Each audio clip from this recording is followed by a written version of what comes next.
কিরে, সিলাইতে সিলাইতে তো এলাসিন কি সুন্দর মস হয়েছে তোর। তা তুই কি জানিস হজরত মোহাম্মদ সাল্লাল্লাহু আলাইহি সাল্লামের লাশ চুরির চেষ্টা করা হয়েছিল। তুই বলিস কি রে? এটা তো আমি জানি না। আসলেই কি এটা হয়েছিল? শোন, সংক্ষেপে ঘটনাটা বলছি। নুরুদ্দিন জানকি রহিমাহুল্লাহ তিনি খুব বড় একজন যোদ্ধা ছিলেন। তিনি দামেস্কের সেই সময়ের সুলতান ছিলেন। তিনি তাহাজ্জুদ নামাজ পড়ে ঘুমিয়ে গেছেন। এমন তো অবস্থায় প্রিয় নবী স্বপ্নে এসে তাকে বললেন যে, হে নুরুদ্দিন, এই দুজন লোক আমাকে খুব বিরক্ত করতেছে। লোক দুজনের ছবি স্বপ্নেই তাকে দেখিয়ে দিয়েছেন।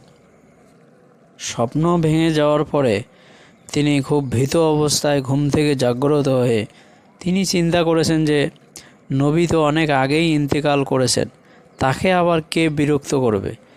তিনি এরকম চিন্তা করতে করতে আবার ঘুমিয়ে গেছেন। আবার নবী করিম সাল্লাল্লাহু আলাইহি সাল্লাম স্বপ্নে এসে ওই লোক দুজনের ছবি দেখিয়ে তাকে বলেছেন যে, নুরুদ্দিন, এরা আমাকে খুব বিরক্ত করছে। তারপর তিনি তার এক মন্ত্রী জালালউদ্দিন মৌলবীর সঙ্গে পরামর্শ করেন। জালালউদ্দিন মৌলবী তাকে পরামর্শ দেন যে, হুজুর, আপনি এখনও বাগদাদে পড়ে আছেন, আপনি তাড়াতাড়ি যান। অবশ্যই কেউ না কেউ নবীজির রওজায় আঘাত করার চিন্তা ভাবনা করতেছে।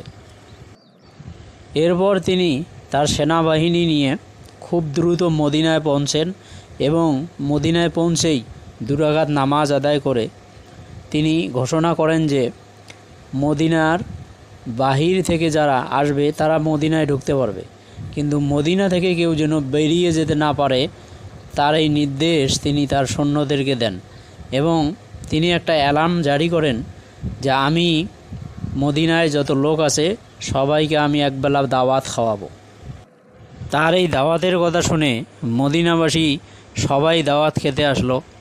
এভাবে করে দেখা যায় যে যারা আসে নাই তাদেরকে সৈন্যবাহিনী দিয়ে ডেকে এনে তিনি দাওয়াত খাইয়েছেন এবং প্রতিটা লোকের চেহারাগুলো দেখেছেন যে ওই লোক দুটোকে তিনি দেখতে পান কি না।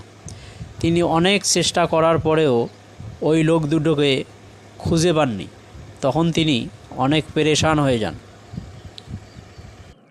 যখন তিনি দেখতে পান যে ওই লোক দুটোকে দেখা যাচ্ছে না, তখন তিনি মদিনাবাসীকে জিজ্ঞেস করেন যে, তোমরা কি কেউ জানো যে আমার দাওয়াতে এমন লোক আছে যে আসে নাই, তার কেউ